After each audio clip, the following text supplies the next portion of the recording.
I love the smell of napalm in the morning. It smells like victory. Hey, look, he said the thing. You ever wonder why we stopped using napalm? Well, I did, and it turns out we replaced it with something worse, or better, depending on how you view your fellow man. Today, we'll be covering good old-fashioned napalm and related accoutrements, how they underwent a bit of a horrific lethal makeover for weird reasons, and why thermal-style weapons that murk dudes in the most horrific way possible, in general, kind of fell out of fashion. Willie Pete the like and subscribe button, and let's talk about it. This is the Mark 77, the only firebomb currently in the American inventory, and while the poor guy on the receiving end probably won't care, it is in fact not napalm.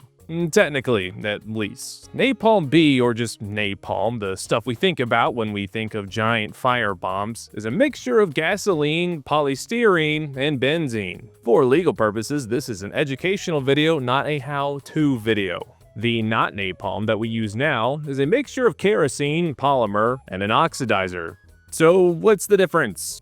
Well, even if you did just answer me, I probably wouldn't have been able to hear you because I was around things that went bang too much for a decade of my life, and that's why I want to talk about audience hearing Atom X hearing aids. If you're like me and have to say huh a lot and just nod while pretending you actually heard someone, the newly released Atom X's would not make that an issue. They are ready to go right out the box, are super easy and intuitive to control, and you can use them to take calls or listen to music from your phone. But with better noise cancellation and battery than the things you're probably wearing right now while you're listening to this video. I have legitimate hearing loss from my time in the old military, and hearing aids like these are a literal godsend at times. Plus, I just prefer to do things like running errands with noise-canceling headphones on so I don't have to listen to whatever god-awful music is playing at the grocery store. You can get access to the Atom X set of hearing aids for just $389, which is insane when you consider that typical hearing aids are in the ballpark of $3,000 to $5,000. If you have hearing issues like me, they are a game changer, but odds are if you watch this channel, you at least know someone that blew out their eardrums from spending a little too much time at the rifle range. So make sure to check out the Atom X set of hearing aids, and the rest Audion has to offer. And now back to the video. So what is the difference? Well, truthfully, not a whole lot. Napalm burns slightly hotter, but really that doesn't mean anything because the new stuff still burns at upwards of 1500 degrees Fahrenheit. Because the new stuff is cooler, if you can call 1500 degrees Fahrenheit cool by any means, it burns slower, meaning it burns longer, meaning you burn longer. Isn't that nice? Napalm is famous for sticking to kids, but modern Mark 77s are even stickier, meaning they probably stick to both infants and preteens as well. And this video is getting dark faster than I expected. In a loose sense, the added viscosity wasn't really intended to make it deadlier, but it helped contain the blast. Because incendiary rounds are best used against infantry, it means odds are your own infantry are calling it in, and they're probably already pretty close. If the fire gel stuff is a bit more contained, it means you run a lower risk of burning up your own dudes. Both napalm and the new stuff are capable of producing 5th degree burns in humans, and before I wrote this script, I thought they stopped at 3, and napalm apparently decided to skip 4 and just go straight to 5. In case you were wondering, 5th degree burns means your skeleton starts to melt. Jesus fucking Christ. On the bright side, the new mixture of gel fire is more environmentally friendly, apparently. That doesn't make it environmentally friendly per se, it just makes it slightly less toxic to the water supply those chemicals are going to inevitably leak into. Now you might have noticed I've been referencing napalm by name and the new stuff by just the new stuff. And that is not an accident. The United States intentionally did not give it a name. And the closest you're going to find are references to technical descriptions like incendiary mixture, fuel gel mixture, or the always descriptive kerosene-based gel with oxidizer. And why did they do that? Well, during the Vietnam era, napalm became synonymous with the negative politics surrounding the war. And that's no surprise, there are fewer images more striking than a giant fireball burning into a jungle. By the late 1970s, as the Department of Defense was trying to scrape together what was left of its public reputation, napalm had to go. By the early 80s, after some experimentation, America quietly adopted the new mixture and purposely never gave it a catchy name that would be used in a catchy hippie folk song. So yes, we literally switched from napalm to something arguably more deadly for PR reasons. It's the same reason we say kinetic operations instead of saying shooting people in the face missions. Believe it or not, and contrary to some public opinions, napalm and incendiary weapons in general are not banned directly by the Geneva Conventions, mostly because the Geneva Conventions doesn't cover that kind of thing, and I don't know why people keep saying it does. But fire-related stuff is mentioned in the 1980 Convention on Certain Conventional Weapons, and try saying that 5 times fast. According to Protocol 3, which directly discusses incendiaries, you can't use them on civilians or near civilians, even if it's a legitimate military target. And you can only use them to clear out vegetation if you think it's being used to cover a military objective. Pretty loose rules if you ask me for a horrific weapon like that. Not that that even matters because the US never ratified the treaty. Technically that means we could do whatever we want, but generally speaking we try to abide by the UN consensus on what a war crime is or is not. Despite that, we still don't really use them anymore, even though they are sitting in the inventory right now as we speak. So what's going on there? Well, the last time we used them, or at least have records of the United States using them, was during a brief 3-day period during the 2003 invasion of Iraq, where between 31 March and 2 April, Marines dropped 30 of those bad boys all outside of major cities surrounding Baghdad, mostly on Iraqi infantry. With the exception of one bridge that apparently required 40,000 pounds worth of explosives and cannon artillery to take down. And that sounds like a solid-ass bridge. We should have just studied it, not destroyed it. But funny enough, when asked by reporters if we used napalm in a city, military spokespeople said no, because, well, technically they didn't. See, PR does matter. But outside of that, big bombs that only exist to set things on fire haven't really even been seen in modern-day fighting where there's no holds bar. So what gives? Well, to answer that, we have to go back to why it was invented in the first place. Napalm was invented in 1942 by Harvard chemistry professor Louis Pfizer, and it was invented on Valentine's Day. And I'm sure there's a metaphor in there somewhere. Specifically, it was first made in the basement of the Converse chemistry lab, and then on July 4th of that year, tested on Harvard's soccer field. For reference, as reckless as that story sounds so far, this was done under the request by the National Defense Research Committee. That group, the NDRC, were trying to solve the biggest problem with incendiary weapons, in that they're dangerous, volatile, and unpredictable. One wrong move by a flamethrower guy, or a hand slit by the dude loading bombs onto a plane, and you'd have a giant fireball engulfing American troops on accident. The primary goal was to focus on cities and infrastructure. Strategic bombings against cities was all the rage at the time, but the bombs were wildly inaccurate, hence the need to drop thousands at once. Additionally, even when completed successfully, strategic bombing didn't really work super well, or at least to the degree you'd expect. Germany had incendiaries they used during the Blitz, but these were magnesium and phosphorus-based that would melt stuff but not necessarily set them on fire directly. The Soviets played around with the idea but decided to stick to brute forcing a W with conscript spam. And the Japanese were generally limited to using thermite. The US tried a handful of other techniques to solve this problem, such as, and I shit you not, strapping thermite grenades to bats, but it was determined that napalm did the trick slightly better. The beauty of it is that it would set buildings and factories on fire, and in a way that made it very, very hard to put out. Fire also has a nasty little habit of spreading, so even if you only manage to hit the corner of an enemy tank factory, it will still burn the entire thing down.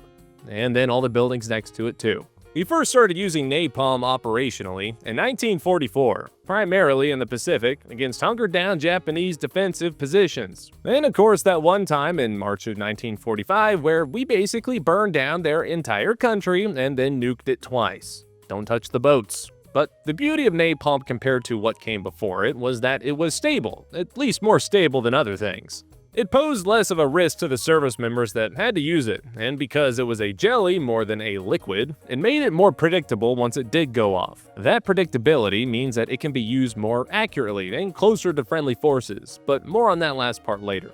By Korea, the US was in love with the stuff, and napalm was credited many times for holding back waves of North Koreans and Chinese forces on more than one occasion. We ended up dropping twice as much napalm in Korea than we did in the entirety of World War II across the entire conflict. And in 1952, the patent went public, and suddenly everyone from Bolivia to Portugal and Egypt were making the stuff. Then Vietnam came around, where it became incredibly useful for taking out enemy infantry that happened to be using dense jungle terrain as cover and concealment. But of course, that's also when the general public decided that burning people alive, many of them civilians, probs ain't the move anymore from here on out. And that was and is napalm's biggest problem. It is an equal opportunity incendiarizer. Fire is the exact opposite of a precision weapon, second only to mustard gas and people who bring speakers to the beach. And that's the first big reason why we stopped using it, and generally other weapons that only rely on fire. It's not a precise weapon. The United States loves a surgical option to a military problem, even to the point that it stops making sense. And then we end up using stealth fighters to shoot down balloons. Accuracy of a specific weapon system, from an infantry standard rifle all the way to ICBMs, is almost always the US's biggest priority. The thing second to that is going to be range. How far can we keep American people away from potential harm as possible? And that's why we fell in love with Predator drones with laser-guided missiles on it, and air-to-air munitions that can take out targets 2 time zones over. There are strategic and economic reasons for that, but those 2 priorities carry big political weight. Killing people on accident is not good, at least in a broad sense. I don't want to overgeneralize things here. I'm sure there's a time and a place for it. The military kinda cares about that, kinda, but they're more concerned what the general population cares about that. If the US has a ton of weapons that can be very specific in what it kills or destroys, it won't face political or social backlash as much. If it doesn't face social and political backlash, politicians will basically let them do whatever they want.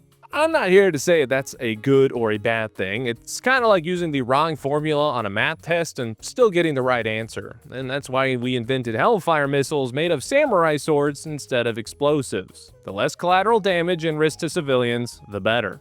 The other half of that political feely-good stuff is that if you cannot risk American lives while killing other people, you get even more political capital. The United States, probably now more than ever, is wildly sensitive to the death and injuries of its service members. Mark 77 firebombs have none of those features. They're unguided, meaning relatively inaccurate, and fire spreads, so hope that the nearby orphanage for children with no legs or arms isn't made of plywood. So we've covered why fire stopped being a good weapon for political reasons, but what about non-political reasons? Why not use them if we know the only thing that would get damaged would be legitimate military targets and no Americans would get harmed in the process? Well, that brings us to the second reason. They just kinda suck, at least compared to other things, and they're still dangerous. First, let's talk about accuracy. Bullets are accurate because of predictable and finely tuned ballistics, which when combined with proper training, leads to troops that can reach out and touch someone at a few hundred yards minimum with a standard issue rifle.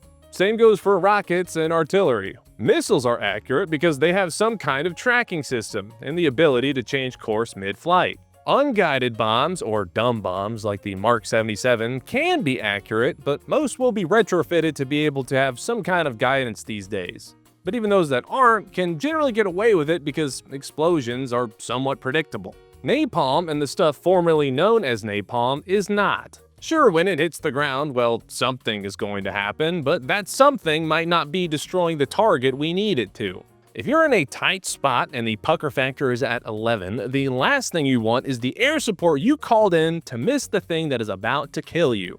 Mark 77s being unguided also means they lack a lot of range, meaning the airplane would need to get very close to the target, which places it and the pilot at risk. So we wouldn't use it unless we had total air supremacy probably. And if we have total air supremacy, well, there's a good chance we just have better options than a firebomb. But the Mark 77 is just the bomb, not the actual stuff inside the bomb. So could we make it more accurate? Well, sure, just reconfigure a cheap guidance system onto it and you can have it hit exactly where and how you want it, but it doesn't remove the core problem of fire gel stuff just not being as good as conventional munitions. Ironically though, making it more stable would make it less effective. Flame canisters tumble through the air, and that is intentional. It helps spread the gel out in a wider pattern, rather than just making a 5-foot circle very, very, very hot for a little bit. But there's a bigger picture thing to consider here. When you call in for support like artillery or an airstrike, you're not calling in for specific ordnance to be dropped. You're calling in for an effect to happen. And what do I mean by that? Well, if I'm calling in a target for artillery, at no point do I tell the gun line what round they should use or how many. I give them a target description and what I want to happen to that target, and then they decide which kind and of how many rounds are going to be used to achieve that effect. The reason we use explosives so much as our go-to is because an explosion can destroy pretty much anything. Well, an explosion large enough can in fact literally destroy anything, as history has proven. Mark 77s and their not napalm can only burn things, and that means they can only destroy certain things. Just because something catches on fire doesn't mean it's no longer useful to an enemy. A trench line on fire is great for clearing out the people in it, but blowing up a trench line clears out the people and makes it so they can't use it again. If you hit an armored vehicle with napalm, it's probably just gonna drive away a little bit to get out of the actual fire. And while you might have damaged some stuff on the surface of it, it will still probably be able to do all the things it needs to do in order to kill you. Air crews want payload flexibility so that they can hit as many targets as possible. If you load up a sortie with fire bombs, it limits the targets that they can engage. Napalm was useful when aiming bombs was hard, and we were fighting big waves of conscripts or freedom fighters / guerrillas, depending on which propaganda you decide to go with. Now that munitions have more tech than they do explosives, we don't need to leverage the ability for fire to spread to take out a target. And that spreading effect also causes some issues in a more dynamic fighting environment. If your goal is to take a hill owned by a bunch of bad guys, and you set that hill on fire, that means you can't go there because it's on fire. Sure, you killed the baddies on there holding it down, but now you can't use that hill to provide supporting fire for the unit that's moving to take a different objective. At this point in the video, you might have had a handful of thoughts like, what about thermite and white phosphorus? Well, those are very good for very specific tasks. Yes, we all saw that video of the thermite drone, but there's a reason we aren't seeing more videos of thermite drones, and it ain't for ethical reasons. White phosphorus is really good at masking areas with smoke and generally making life miserable for troops that are there, but there are more efficient ways of killing your fellow man. It's the same reason why we don't use flamethrowers anymore. Those were great for clearing out bunkers, but were hilariously dangerous and hard to use, and realistically had very little ammo. A high explosive round fired from a Carl Gustav is also great for clearing out bunkers, and you don't have to get so close that the enemy can make fun of you for your My Little Pony tattoo before their soul leaves their body.